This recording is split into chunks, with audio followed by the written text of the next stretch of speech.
क्या आपने कभी ऐसा फैसला लिया है जो आपको अंदर से पता था कि गलत है, फिर भी आप उसे करते चले गए? यही कहानी है योना की, उस आदमी की जिसने परमेश्वर की आवाज तो सुनी लेकिन भागने का फैसला किया। एक दिन इस्राएल की शांत भूमि में योना नाम का एक नबी रहता था। वो ईमानदार, धार्मिक और परमेश्वर से प्रेम करने वाला व्यक्ति था। तभी परमेश्वर ने उसे बुलाया, योना उठो, निनवे शहर जा, उस शहर के लोग बुराई में डूब गए हैं, उन्हें चेतावनी दे कि वे अपने राहें बदल ले। निनवे एक दुष्ट शहर था, वहाँ के लोग पाप में डूब चुके थे। योना को लगा अगर उन्होंने मेरी बात नहीं मानी तो, अगर उन्होंने मुझ पर हमला कर दिया तो, और फिर वो भागने लगा।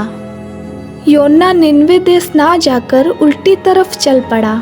वो यफ्फा नाम के बंदरगाह पर पहुंचा और देखा एक जहाज दूर देश तरसीस को जा रहा था, और उसने सोचा मैं इस काम से बच सकता हूँ, परमेश्वर से दूर जा सकता हूँ। वो जहाज पर चढ़ गया, लेकिन कोई भी परमेश्वर से कहाँ भाग सकता है। समुद्र की लहरें पहले शांत थी, आसमान साफ था, लेकिन थोड़ी ही देर में तेज हवाएं चलने लगी, बादल काले हो गए और समुद्र उफान मारने लगा। जहाज ऐसे हिल रहा था मानो किसी अदृश्य हाथ ने उसे पकड़कर झटक दिया हो। नाविक घबरा गए, ये तूफान हमने पहले कभी नहीं देखा। उन्होंने अपने अपने देवताओं से प्रार्थना की। तभी कप्तान ने योना को देखा, वो जहाज के नीचे गहरी नींद में सो रहा था। कप्तान चिल्लाया, तू सो रहा है?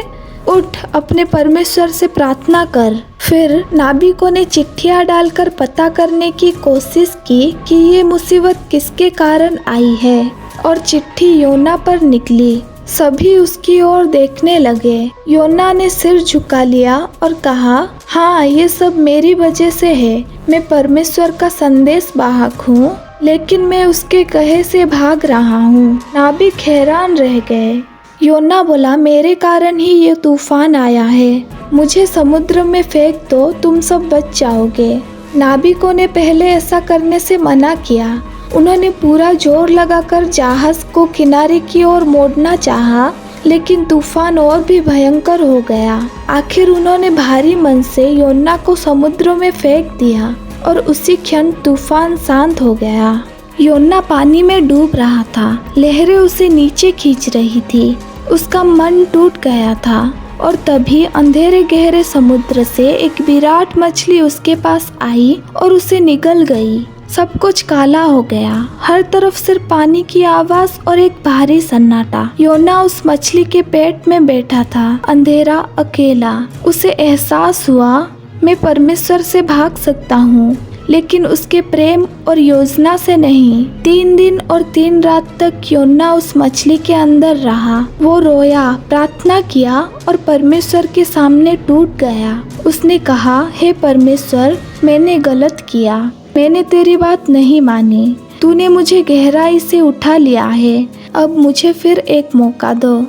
परमेश्वर दयालु हैं, उन्होंने योना की प्रार्थना सुन ली।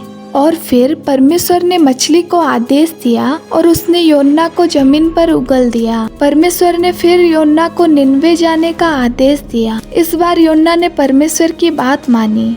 3 दिन की यात्रा के बाद वो निनवे पहुँचे और नगर के बीच खड़े होकर ऊंचे आवाज में कहा, हे निनवे के लोग, 40 दिन के भीतर ये नगर नाश हो जाएगा।